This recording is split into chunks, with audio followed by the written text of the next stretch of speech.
मित्रों, जय गायत्री माता की जय।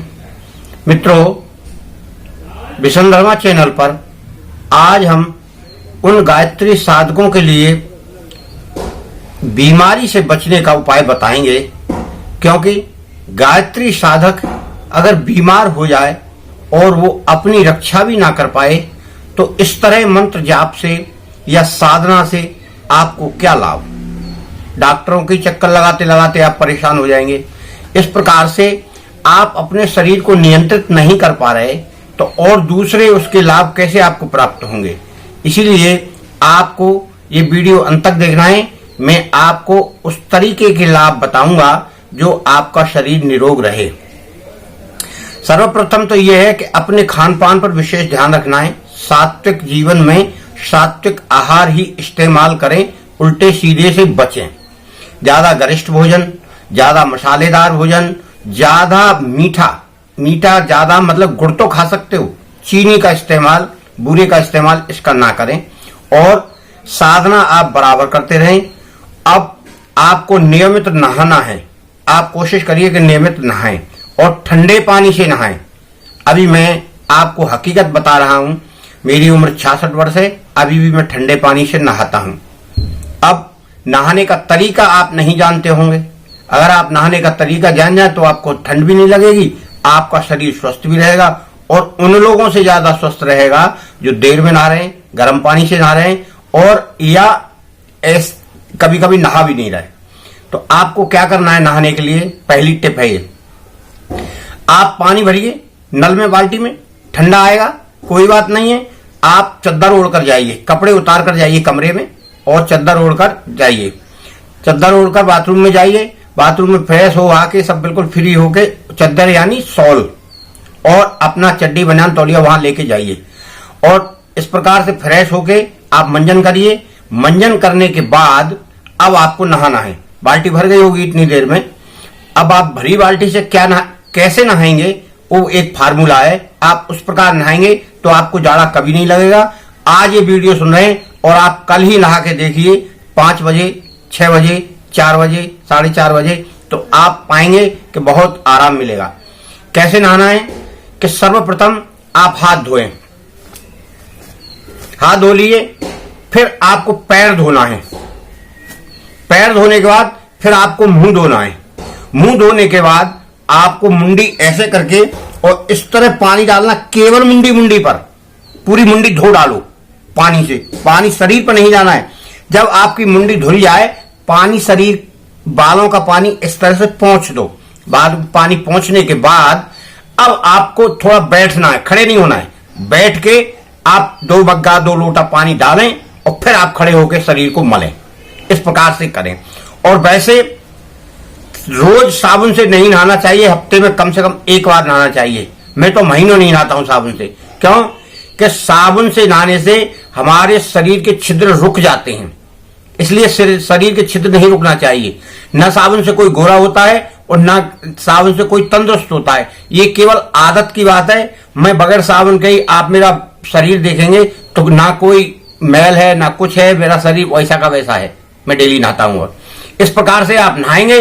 नहा के फिर आप इतना आपने यहां पानी डालिया 2-3 मग्गा, फिर आप 1 मग्गा मुंह पे पानी डालेंगे। एक हाथ से पानी डालेंगे और दूसरे हाथ को साथ साथ चलाएंगे इस तरह से, पानी रुके ना।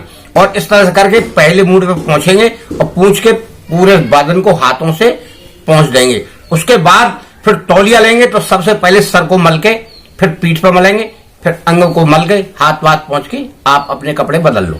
ये हुई क्रिया। फिर उसके बाद वहां से बाथरूम से, अगर बाथरूम इंटरनल है तो कोई बात ही नहीं है, बाहर बाथरूम है तब बता रहा हूं मैं ये। फिर आप वहां से जब चलेंगे तो ये जो आप शॉल ले गए तो उसको आप ओढ़ के आना है घर के अंदर। घर के अंदर आके आपको क्या करना है वो सब रख दो, शॉल वॉल सब रख दो। अब आपको थोड़ा वर्जिश करना है। कैसे करना है?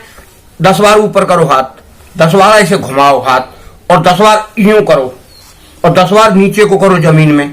इस प्रकार से करके और 10 दंड बैठक लगाओ। फिर पूरे बॉडी पे हाथ फेरो।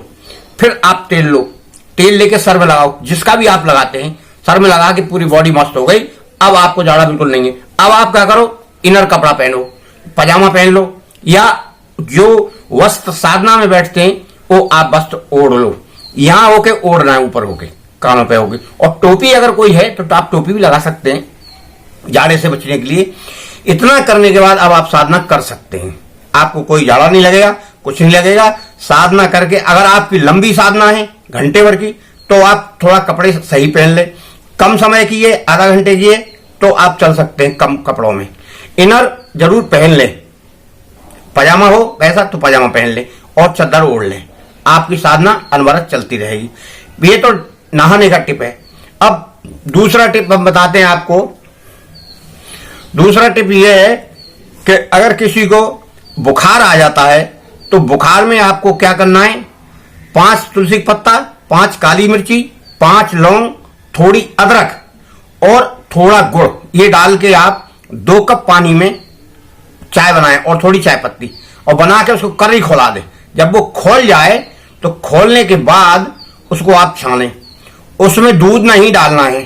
अब आप उसको जब पिए तो उसमें 3 बार गायत्री मंत्रों का फूंक मारना है पढ़कर।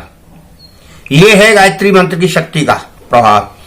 एक बार पढ़ेंगे फूंक मार दिया, दोबारा पढ़ेंगे फूंक मार दिया, दोबारा पढ़ेंगे फूंक मारेंगे, जय गायत्री माता करके, और ऐसी भावना करेंगे कि दैहिक दैविक भौतिक तीनों प्रकार की इसमें शक्ति है, सारे कष्टों को निवारण करेगी। और मैं इसको पी रहा हूं, आप इसको सुबह पिए, शाम को पिए। खाना उस दिन मत खाइए, एक दिन खाना खाना आपको अगले दिन। ये आपके सामान्य बुखार का है।